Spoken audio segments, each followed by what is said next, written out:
Isso, Nassif. Foi uma pesquisa que eu fiz sozinho, autocusteada. Uma pergunta que sempre me ficou na cabeça é como que na Argentina, onde foram sequestrados 500 bebês e crianças, houve sequestro de bebês e crianças e filhos de militantes políticos também no Chile, no Uruguai, no Paraguai, na Bolívia, e no Brasil isso não há registro nenhum, sendo que todos os governos militares dessa América Latina agiam em conjunto, agiam no mesmo modus operandi. E essa coisa sempre ficou na minha cabeça e eu parti para tentar resolver esse problema. Uma pesquisa de mais de 2 décadas, 20 anos aí, mas uma coisa que foi andando com passos lentos, devagarzinho, aí uma informação aqui, outra informação ali, mas nada que sustentasse nem uma reportagem, porque não tinha um documento, não tinha um depoimento de vítima, aliás, não tinha tido nenhum contato com vítima, nem com familiar de vítima. Em 2015, um amigo meu da cidade de Jaú, ele criou uma editora e pediu que eu fizesse um livro para estrear nessa editora. E eu achei que seria uma boa oportunidade para jogar luz nesse assunto, que é um assunto que está invisibilizado na mídia brasileira, é um assunto que não aparece na historiografia brasileira, nas pesquisas acadêmicas, em nenhum lugar. E essa estratégia deu certo. Eu lancei um romance chamado Depois do Araututóia, que contava a história da filha de uma militante política que foi sequestrada pelos agentes da repressão e entregue para um empresário paulista que financiava a ditadura aqui no Brasil. E a partir desse lançamento, esse livro chama-se Depois do Araututóia, a partir de abril de 2016, a estratégia foi para a rua e deu certo. Algumas pessoas começaram a me procurar. Eu fui para Belém do Pará, por exemplo, para fazer o lançamento desse romance, e lá eu tive contato com pessoas da região do Araguaia, e a partir daí começou a deslanchar essa pesquisa. Aí eu pulei de cabeça mesmo, me dediquei muito mesmo a essa pesquisa, já tinha lido muitos livros, livros de pesquisadores, de acadêmicos, de historiadores, de jornalistas e muitos livros de militares. E todos esses livros, nas suas entrelinhas,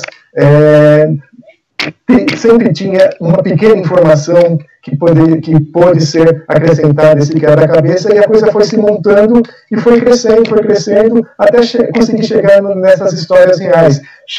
Conversei com 5 vítimas e conversei com parentes 10 outras vítimas que estão desaparecidas. Então, consegui juntar uma série de documentos que fundamentam tudo isso e virou esse livro-reportagem. Sim. Na região do Araguaia, dos 19 casos que o Cativeiro Sem Fim conta, 11 casos estão relacionados à região do Araguaia. Então, lá existem 6 filhos de camponeses que aderiram à guerrilha e que foram levados pelos militares para quartéis. Eu achei uma dessas vítimas, e essa vítima chamada José Vieira, cujo pai foi assassinado pelos militares lá no Araguaia, me contou a história dele, contou a história dos outros 5 filhos de camponeses, então eles teriam sido levados. Então eu consegui achar esse José Vieira no interior do Pará, lá no meio da selva amazônica, numa cidade bem emblemática, chamada Anapu, que é onde foi assassinada aquela missionária Dorothy Stang. Eu consegui achar, por exemplo, o Juraci Bezerra de Oliveira, que foi um cara sequestrado por engano pelos militares. Os militares queriam sequestrar o filho do Oswaldão, Oswaldo Orlando da Costa, e acabaram sequestrando o Juraci, por engano, porque ambos tinham como mãe uma mulher de nome Maria, uma mulher de pele branca, uma mulher de uma estrutura corpórea grande e de olhos claros. Foram lá e pegaram a criança errada. E E como diz o ditado alemão, que a desgraça sempre vem acompanhada, além dos caras levarem o Juracy de modo errado, levaram também o irmão dele, o Miracy, que na época devia ter uns 4 anos. O Miracy está desaparecido. O Juracy, eu encontrei ele, hoje ele mora numa ilha, numa pequena ilha no meio do rio Araguaia, entre Tocantins e o Pará. Eu falei, por exemplo, com o Antônio Viana da Conceição, que é o irmão por parte de mãe do filho do Oswaldão, que depois acabou sendo sequestrado mesmo. Esse menino chama-se Giovanni, não se sabe para onde ele foi levado o Giovanni, foi levado uma outra irmã do Giovanni e do Antônio, chamada Ieda, de 8 anos, e nessa ação que o Exército levou Giovanni e Ieda, também a mãe acabou falecendo por causa da pressão física e psicológica exercida sobre ela.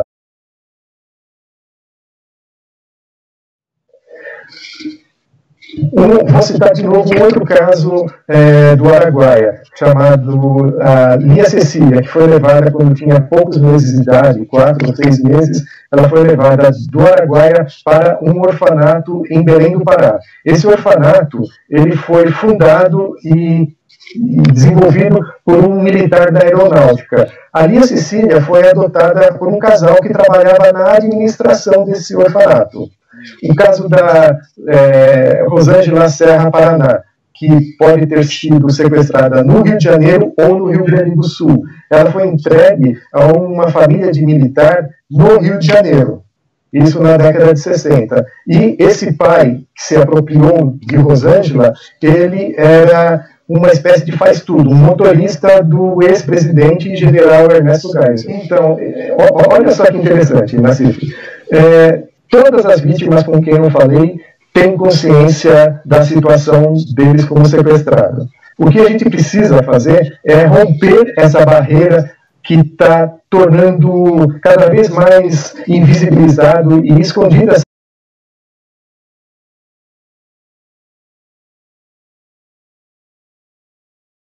histórias. A Lia Cecília é uma pessoa vitoriosa.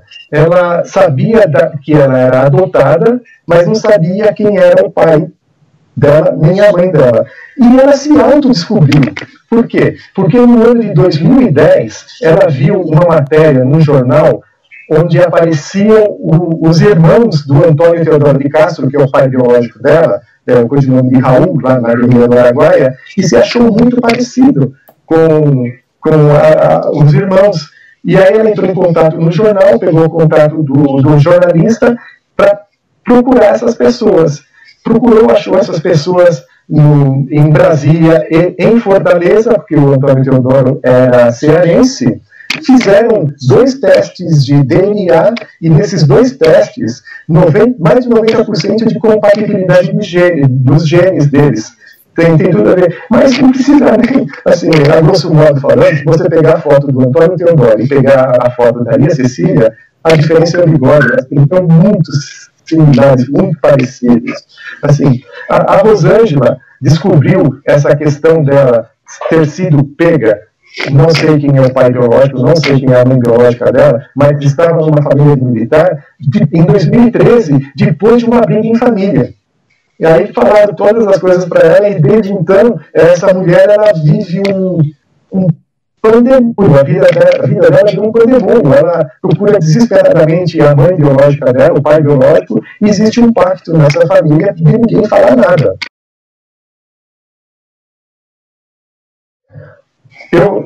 Eu posso citar o exemplo da Lia Cecília, que ama de paixão os pais adotivos dela, ama de paixão a família adotiva dela, a irmã, ela gosta muito dessas pessoas. Os pais já estão falecidos, e ela gosta muito, só que ela está numa situação delicada, né? Ela quer saber se a justiça vai aceitar esses 2 exames de DNA. Esse processo dela está parado em Brasília, já faz um tempão, está parado numa gaveta lá, não vai nem para frente.